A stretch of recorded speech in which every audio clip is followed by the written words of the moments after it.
Hey, all the future assistant professor, welcome back to English for English by Pooja Singh. Today, we are going to deal with the teaching aptitude part 2. We have already covered part 1, the teaching methods, objectives, aims, types of learner. Today, we are going to deal with part 2, the centered methods, the teaching, and the now advancement of technology, how teaching and these all things are blended. So today we are going to deep delve into the evaluation systems also. So let's get started without any delay. So let's get started. Today we'll be talking about teaching methods. Our primary focus will be teaching methods. What are the strategies? So before going into detail, I would like to tell you something in detail so that when we'll be referring what is the teacher-centered method or what is the learner-centered method, so you will have a clear idea.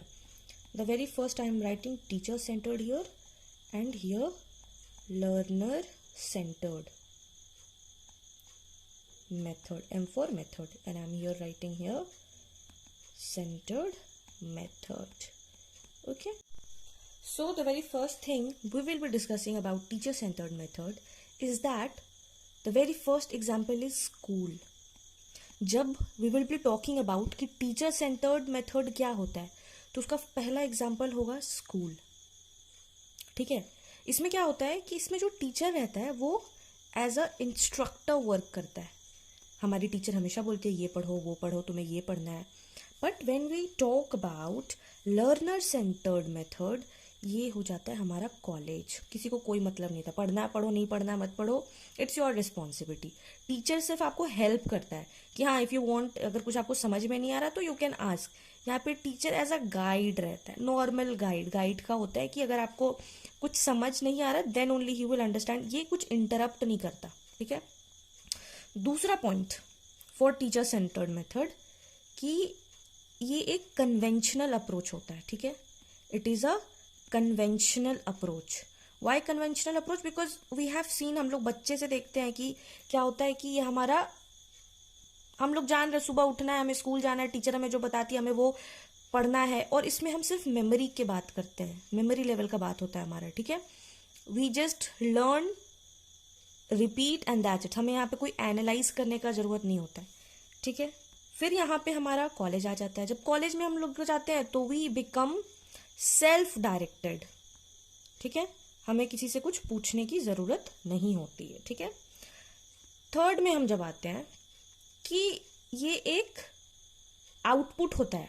Teacher centred method एक output system होता है. Means कैसे, how teaching is, how should I tell you, जो आपको थोड़ा समझ में आए ज्यादा. It is a pedagogical. ठीक है. ये पेडागॉगिकल अप्रोच है. इसमें art science of teaching means इसमें यू विल बी, आपको सब कुछ बताया जाएगा. ठीक है. इसमें क्या होता है, it is more of andragogical approach. This is, इसका सिंपल मतलब आपको समझना है, it is student centred. Learner और स्टूडेंट, आपको कंफ्यूज नहीं होना है, लर्नर या स्टूडेंट सेंटर्ड मेथड. ठीक है. Then will be talking about fourth point कि इसमें जो लर्नर रहता है, जो स्टूडेंट रहते हैं, they are directly dependent on teacher. ठीक है. They are directly dependent on teacher. But when we talk about the learner centred method, they are independent. They do self evaluation. ठीक है. उनको किसी की जरूरत नहीं पड़ती. उनको पता होता है कि आप वो क्या पढ़ रहे हैं, नहीं पढ़ रहे हैं. अभी जो I am teaching you, this is learner centred method. You are clicking on my video, you are watching my video, you know how to self evaluate whether my video is helping you or not. You can analyze it. ठीक है. But had I been teaching in school, the learner has to come school and he has to follow what I am saying. ठीक है. So this is the basic understanding. And the last point I would like to tell you that it is the full responsibility of teacher. When I used to teach in school, that was my responsibility. That I have to give notes, and notes that is not normal notes.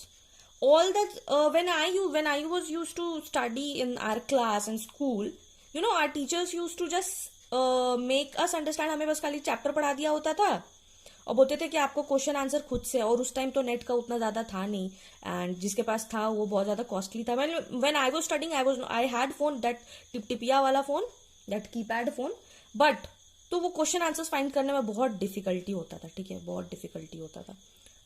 तो हमारे time पे ऐसा होता था कि teachers हमें बोलते थे कि आपको भैया होमवर्क करके आना है, दिस इज योर होमवर्क. ठीक है, but when I became teacher in my school it was that you have to give them all the question and answer, all the grammar का जो बुक होता था हमारा, रेन एंड मार्टिन का book होता था, उसमें भी हमें खुद से सारा कुछ फिलअप करना पड़ता था. But here we, in short if I say, we use to do spoon feeding. ठीक है, तो ये जो टीचर सेंटर्ड मेथड होता है, you just remember it by spoon feeding. तो इसमें बच्चा क्या हो जाता है, बच्चा खुश हो जाता है. ठीक है. When we talk about learner centred method, इसमें लर्नर इज इंडिपेंडेंट. अगर उसको मन करेगा, अगर आपको मन करेगा then you will watch my videos, आपको मन नहीं करेगा you won't watch. So you are independent, you are democratic, you are free, no foundation, you can analyze things. So this is the basic difference. So let's have a recap. The very first thing is that teacher centered method, school, instructor, college, only guide. They will help you only कि अच्छा कुछ समझ में नहीं आ रहा, time मिला तो बता दिया, नहीं तो छोड़ो यार क्या ही करना है. ठीक है. टीचर सेंटर्ड मेथड खाली मेमोरी से बस होता है, इसमें आप सेल्फ डायरेक्टेड होते हो और चीजों को अंडरस्टैंड लेवल पे, दैट इज अगर पीएचडी का बात करें हम तो. ठीक है. फिर पेडागोगिकल अप्रोच होता है, इसमें आर्ट साइंस की चीजों को पढ़ाया जाता है, और ये होता है एंड्रागोगिकल अप्रोच, जिसे स्टूडेंट सेंटर्ड बोलते हैं इसको. फिर लर्नर और टीचर का अप्रोच है, तो कि टीचर, लर्नर, डायरेक्टर डिपेंड रहता है टीचर पे, इसमें नहीं रहता है, सेल्फ इवेल्युएट करना जानते हैं आप लोग. फिर यहाँ रिस्पॉन्सिबिलिटी होता है, टीचर का फुल रिस्पॉन्सिबिलिटी होता है नोट्स देने के लिए, बट यहाँ पे हमें वी आर इंडिपेंडेंट और हम लोग कोई स्पून फीडिंग नहीं करते. Even I am not doing any spoon feeding too, I am just telling you कि हाँ these are the points that you should know. ठीक है, these are the teaching methods और the models. 2 models are there, that the first one is the teaching method, teacher centered, and second one is the learner centered method. अब जो भी question होगा ना तो आप चीजों को समझ कर बना पाओगे. ठीक है, चलो आगे बढ़ते हैं. अब हम जब पढ़ेंगे तो हमें समझ में आएगा कि कैसे होता है. So the very first thing is that now हमने पढ़ लिया कि टीचिंग मॉडल्स क्या होते हैं. 2 मॉडल होते हैं, teacher centred model and learner centred model, TCM and LCM. Okay, अब we are talking about the methods. What can be the methods जो अच्छा हो. लेक्चर मेथड्स कहाँ होता है, कॉलेज में, यूनिवर्सिटीज में, sometimes in school also. This is teacher, just because of this particular word I made you understand. ठीक है, and I do like emojis a lot, that is why I use all these sort of emojis, right? So yes, types of teaching method क्या होता है. First one is lecture method, और ये teacher centred होता है, और ये passive learning होता है. एक्टिव लर्निंग होता है जहां पे टीचर और लर्नर दोनों कम्युनिकेट कर रहे हो. ठीक है, तो ये होता है एक्टिव, बट ये पैसिव लर्नर है, यहाँ पे टीचर और लर्नर दोनों कम्युनिकेट नहीं कर रहे होते हैं. ठीक है, this is best for large classrooms, quick delivery. ठीक है, this is not design for the school, और ये क्योंकि एक ही तरफ से हो रहा है ना, वन वे कम्युनिकेशन हो रहा है. Disadvantage because it is minimal interaction. ठीक है, PYQ इसमें आया चुका है. Lecture method is mainly based on what, और बहुत सारे statement, so it is generally based on teacher centered method. You just have to look on this topic, lecture method and then teacher centered. Okay, now discussion method. In part 1 we have discussed what adult learner means. Today we are discussing the discussion method. ठीक है, इसमें क्या होता है कि ये group based होता है. जैसे हम लोग कोई क्विज कर रहे हो तो उसमें हमें ग्रुप का जरूरत होता है. ठीक है, कोई प्रोजेक्ट बना रहे हो तो उसमें भी डिस्कशन का जरूरत होता है कि अच्छा कैसे कैसे क्या बनाना है, कौन कौन क्या क्या मटेरियल लेकर आएगा. तो दैट इंगेजेस, जब 4 लोग रहते हैं ना तो वो इंगेज करते हैं, वो एक दूसरे से बात करते हैं. तो that promotes interaction, suitable for adult learners because they know how to analyse, how to evaluate, how to see things clearly. ठीक है, and also it encourages reflection, thinking, analysis that we have already talked about. This is best in seminars and tutorials, right? Now we talk about the demonstration method. अगर आप लोग class 8 में जब पढ़े होंगे तो आप लोग जाते होंगे अपने फिजिक्स लैब, केमिस्ट्री लैब और बायो लैब. बहुत इंटरेस्टिंग होता था हम लोग जब जाते थे. सबसे पहले तो हम लोग को वाइट एप्रन पहनना पड़ता था, तो इसके लिए बहुत इंटरेस्टेड रहते थे हम लोग. So that was very interesting. तो डेमोन्स्ट्रेशन मेथड से ये होता है कि used in science labs, art, learning by seeing. हम लोग माइक्रोस्कोप पे देखते थे कि अच्छा ऑनियन पील कैसा दिखता है, उसमें कितना ज्यादा कुछ इस टाइप का शेप दिखता था ना, ऐसे ऐसे करके.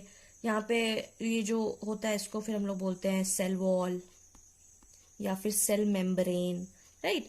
फिर साइटोप्लाज्म होता है, ठीक है. फिर ये जो बीच में कैसे करके डॉट रहता था इसको हम लोग बोलते थे न्यूक्लियस.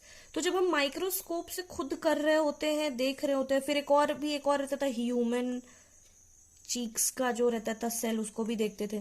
तो बहुत सारा चीज होता है. और जब हम देखते हैं ना, खुद अपने आंख से देखते हैं, फिर हमारे फ्रेंड्स देखते हैं और उनको हम ये देख रहे होते हैं कि अच्छा वो कैसे ऑब्जर्व कर रहे हैं, एप्रन कैसे पहना है, माइक्रोस्कोप कैसे यूज कर रहे हो, लार्ज कर रहे हो, स्मॉल कर रहे हो, अपने आईज का प्लेसमेंट कैसा है, आपका जो स्केल होता है वो साफ है कि नहीं, क्लीन है कि नहीं.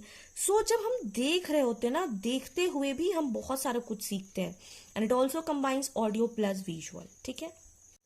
Now will be talking about the project method. Okay, so it is learning by doing. Learners explore, collaborate, present and very useful in activity based learning. अब ये एक्टिविटी बेस्ड लर्निंग क्या है? अभी बहुत सारे स्कूल्स में क्या होता है ना कि दे गिव अ प्रोजेक्ट, जैसे like global warming, website development, water based development, बहुत सारे एग्जाम्पल्स, ठीक है. तो इसमें क्या करते हैं ना, 4 बच्चों का ग्रुप बनाया जाता है और बोलते हैं कि आपको ये मॉडल तैयार करना है, ठीक है.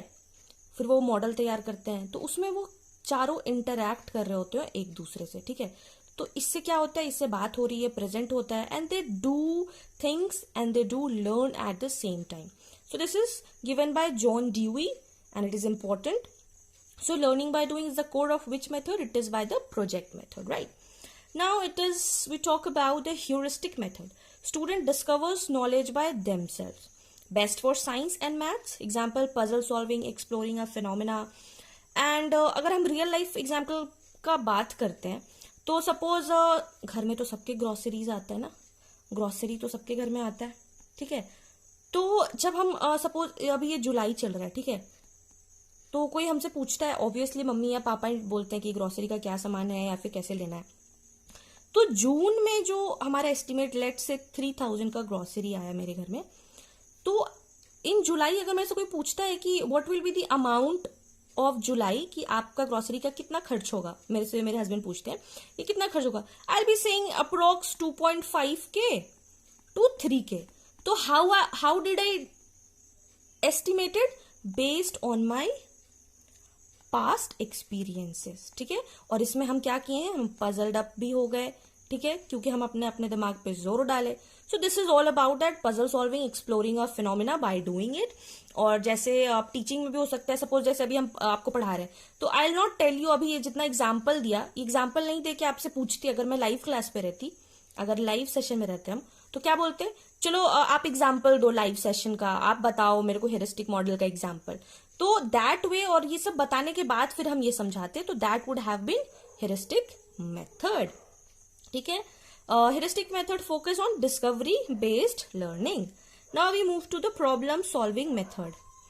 लॉजिकल होता है और एनालिटिकल होता है, ठीक है, ठीक है. What will be the steps?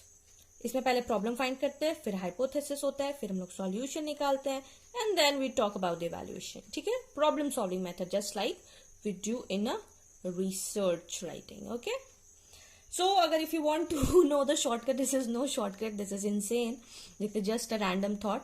सो सबका पहला वर्ड LDDPHP, बस ऐसे आप याद कर लो, LDDPHP. तो याद रहेगा कि अच्छा लेक्चर मेथड, डिस्कशन मेथड होता है, डेमो होता है, demonstration method, project method, heuristic method and problem solving, ठीक है. Now let's move to the next section, that's learner centered teaching. We have already discussed in the above sections. Now इसमें क्या होता है, टीचर का role क्या होता है, फैसिलिटेटर लर्नर सेंटर्ड में. याद कर लीजिए, कॉलेज, ठीक है। फैसिलिटेटर मतलब गाइड, खाली बताएगा आपको, अच्छा आपको ये नहीं समझ में आ रहा है, आपको प्लस नहीं समझ में आ रहा है, आपको माइनस नहीं समझ में आ रहा है, आपको पोएम नहीं समझ में आ रहा है, आपको यहाँ पे फिजिक्स का ये रूल लगाना नहीं समझ में आ रहा है, केमिस्ट्री में ये केमिकल मिलाना नहीं समझ में आ रहा है, that's it, the work will end there only, ठीक है। फोकस ऑन इंडिविजुअल डिफरेंसेस, ठीक है।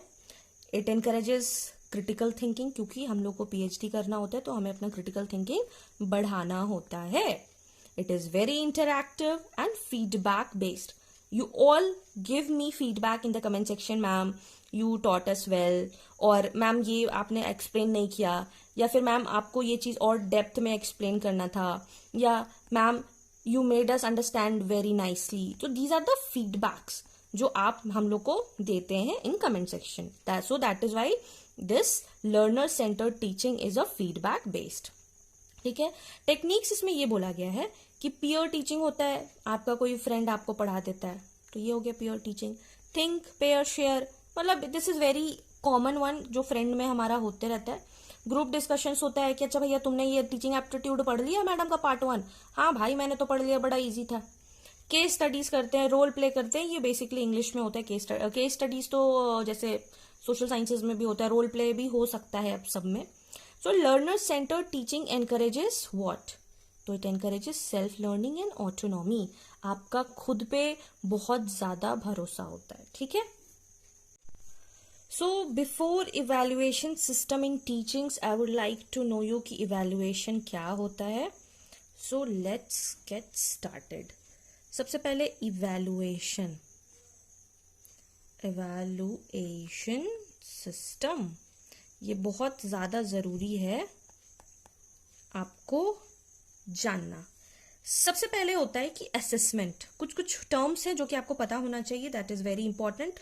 असेसमेंट क्या होता है? असेसमेंट होता है पहले असेसमेंट होगा, उसके बाद होगा इवैल्यूएशन। तो ये आप जान लीजिए, पहले क्या होता है असेसमेंट, उसके बाद होता है इवैल्यूएशन, ठीक है।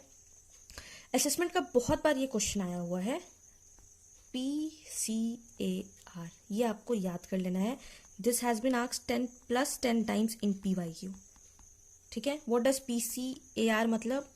PCAR का मतलब होता है प्लान करना होता है पहले, फिर कलेक्ट, फिर analyse and then report. This is a part of assessment. This gives the information about the student learning. So this is important. Make sure you learn this. ठीक है. अब बताते हैं कि इवैल्यूएशन क्या होता है. इवैल्यूएशन ये होता है कि हमें कैसे पता चलता है कि कोई बच्चा अच्छा कर रहा है या खराब कर रहा है. तो हम लोग उसका परफॉर्मेंस टेस्ट ले लेते हैं, सरप्राइज टेस्ट ले लेते हैं, या डायरेक्टली लेते हैं या तो इनडायरेक्टली लेते हैं, ठीक है.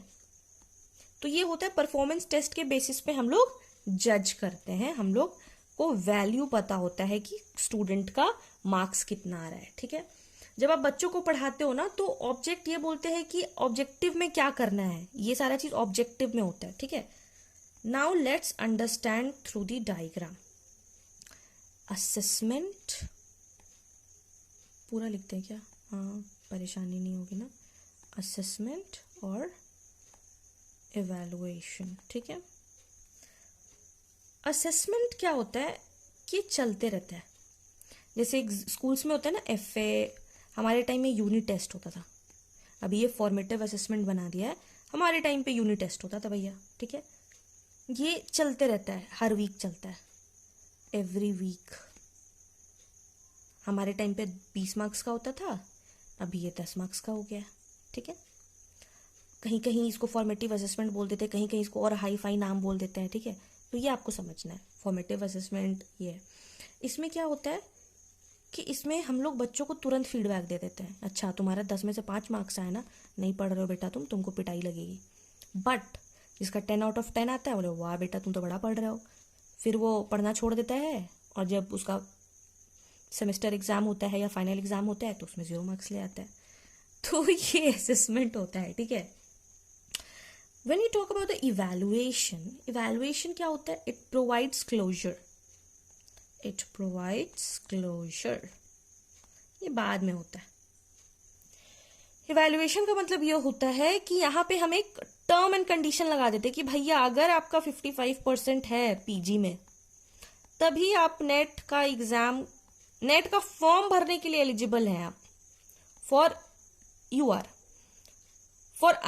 रिजर्व्ड कैटेगरी भैया आपका 50% होगा तभी आप पीजी में, आपका 50% होगा तभी आप नेट का एग्जाम का फॉर्म भर सकते हैं। तो ये होता है इवैल्यूएशन, ठीक है। ये होता है इवैल्यूएशन कि हाँ भाई हमने एक रूल सेट कर दिया। Basically what did I do, I set a rule कि भैया आपका इतना रहेगा तभी आपको हम करने देंगे, नहीं तो नहीं होगा, ठीक है। इसीलिए ये एक मेजर डिफरेंस है अबाउट असेसमेंट एंड इवैल्यूएशन, बहुत मेजर डिफरेंस है, ठीक है। और इसमें क्या होता है, इसका पर्पस, असेसमेंट का पर्पस होता है टू इंक्रीज, ये एरो का मतलब इंक्रीज है, टू इंक्रीज द क्वालिटी। बच्चा अगर मेहनत करेगा, बच्चा अगर एक महीने में 4 यूनिट टेस्ट दे रहा है तो ऑब्वियसली वो इनहेंस करेगा अपनी चीजों को, अच्छा करेगा, ठीक है। बट इसमें हमारा होता है कि जज करते हैं कि क्वालिटी कैसा है। We do the judging thing, ठीक है। हम बोलते हैं ना किसी को जज नहीं करना चाहिए, बुरा लगता है, खराब लगता है, ऐसा कुछ नहीं होता है। हम लोग जब जज करते हैं तो हम लोग इवैल्यूएट कर रहे होते हैं, ठीक है। So this is the basic idea, और you have to understand this thing as assessment evaluation. So evaluation system is based on assessment and evaluation. ये बहुत important है। PCR, performance value test, directly indirectly, assessment and evaluation, unit test provides closure, और ये हर week होता है, और ये एक एंड क्लोजर देता है। ये आपको एक रूल दे देता है कि आपको इतना इतना स्टैंडर्ड ये होगा तभी हम लोग करेंगे, ठीक है। और ये इवैल्यूएशन, इसको आप सेमेस्टर एग्जाम बोल सकते हो या फिर समेटिव भी बोल सकते हो, फॉर योर बेटर अंडरस्टैंडिंग, ठीक है। और यहाँ पे हमारा ऐसा कुछ नहीं होता, ठीक है। So this is the basic thing, this is the basic understanding that you have to understand before understanding these all topics. Now we can अच्छे से talk about this. So types of evaluation क्या होता है, formative evaluation. Formative evaluation क्या होता है, done during teaching, continuous होता है, डायग्नोस्टिक होता है, और इसका पर्पस होता है learning. We want students to learn things. हम लोग FA लेते हैं, यूनिट टेस्ट लेते हैं, ताकि बच्चा अगर आज मैंने ये चैप्टर पढ़ाया, आज मैंने चैप्टर 1 पढ़ाया और मैं 2 वीक के बाद टेस्ट ले रही हूँ, तो I want to know that whether my child has understood this topic well और not. So this is class quiz, group activity, feedback, ठीक है। Now we'll talk about the summative evaluation. This is done after teaching ends. मतलब जब मैंने chapter 1 से लेके chapter 10 तक पढ़ा दिया, भैया अब तो हम लेंगे एग्जाम, फाइनल एग्जाम।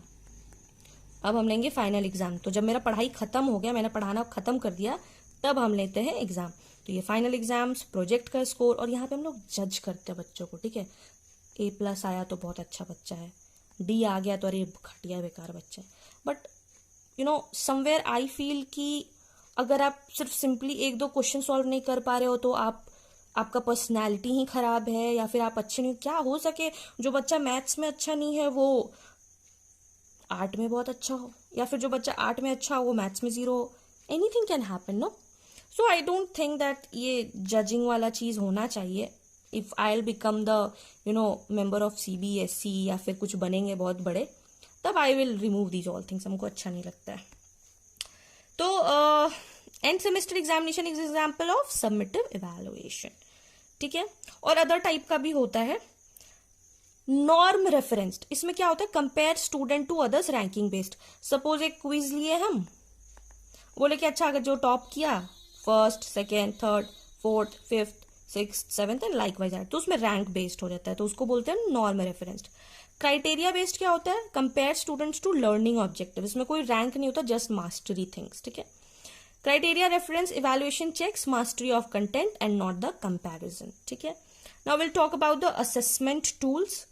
टेस्ट होता है, MCQ, सब्जेक्टिव असाइनमेंट्स होता है, पोर्टफोलियोज होता है, ऑब्जर्वेशन चेकलिस्ट। ये बहुत जरूरी नहीं होता, ठीक है। Now section 4, teaching aids and ICT tools, how the technology is being coming into teaching aids, right. So पहले ICT का मतलब क्या होता है, information and communication technology, very important, ठीक है। Now essential modern teaching and learning environment, क्या क्या टाइप होता है.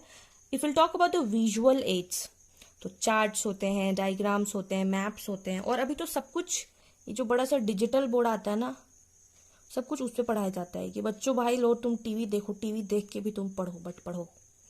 फिर होता है audio aids, podcast, recorded lectures like you are doing it right now, ठीक है. Audio visual, smart boards, YouTube, animations, ठीक है. Digital tools like PPTs, Google Classroom, LMS. So these are the things that helps in teaching it, and that is a modern teaching learning. But I do like Blackboard. Literally, I miss teaching in Blackboard. When I used to teach in Blackboard, मतलब whenever my मतलब my क्या बोलते हैं, I'm not getting that exact word. जो जिस चीज में बहुत ज्यादा माहिर होता है, मतलब उसका I'm not getting the right word. चौक मेरे हाथ में रहता था ना, तो आई यूज टू जस्ट मतलब whatever I see I make that thing, draw on that black board, या फिर उससे कुछ करके करना. मतलब chalk is something that I take always, और उसमें I just love that teaching. So example of ICT teaching in is Google Meet, smart board and YouTube. So what is the role of teaching? ICT का क्या role है भाई teaching में, चलो देख लेते हैं. It enhances interaction, of course, very important. Access to global content, YouTube पे पढ़ा रहे हैं and my video is reaching to all parts of India, and that is big, that is huge, and that is why it is a global content. Makes abstract concept visible, promotes digital literacy. So these are the basic things that an ICT everybody knows in it. So which of these is not an ICT tool? Blackboard नहीं है. Google Forms, correct answer depends on the options. तो ये है कि एक बार आया था options में कि ICT टूल कौन सा नहीं है. पहले एक में 3-4 ऑप्शन था जिसमें ब्लैकबोर्ड रहता है, गूगल फॉर्म नहीं रहता है, तो depending on that you can see. Now we have come to an end. PYQ. Teaching is best described as an interactive process, not one way, but it should be two way. Student और learner दोनों को होना चाहिए. Diagnostic test is a part of formative evaluation. Peer learning क्या होता है? जिसमें एक दोस्त दूसरे दोस्त को एग्जाम के 5 मिनट पहले सारा कुछ बता दे. That is learner centered method. ठीक है. प्रोजेक्ट मेथड कौन डेवलप किया था भाई? जॉन डीवी किया था. मेरे को तो जॉन डीवी देख के मेरे को माउंटेन डीवी का याद आ गया. ICT स्टैंड फॉर बच्चा वाला question, information and communication technology. Here it ends part 2. सो आज का आपका होमवर्क ये है कि आप मेरे को ये बताएंगे कि आपको कौन सा मॉडल अच्छा लगता है. In the comment section you will let me know which model of teaching you like. Teacher centered method, learner centered method, and why. ठीक है. This is your homework, and also your homework is आपको part 1 और part 2 दोनों याद करना है, पढ़ना है, समझना है in depth. और when you will tell me कि हाँ मैम, सब लोग कमेंट करके बताओगे हाँ मैम मैंने दोनों पढ़ लिया, तो फिर लाइव सेशन में एक टेस्ट ले लेंगे. ठीक है. चलो, this is today. Let's have a recap. क्या क्या पढ़ा हमने? Teaching methods, learner centered method, teacher centered method. What are the tools? ICT aids, teaching aids, and the PYQ. I hope this video might help you. Chalo, let's see you. So yeah, that was a wrap for today's video. We discovered the methods, we talk about the evaluation, we talk about the ICT and a lot of PYQ. So yes, if you haven't watched the part 1, do watch that because that is very important. So part 1 plus part 2, if you are going to revise it nicely, you will be sure that yes, if in the examination any statement wise or the question wise questions come, you will be able to solve it confidently, right? So, and tomorrow in day 3, we'll be talking about research aptitude in details, characteristics and everything.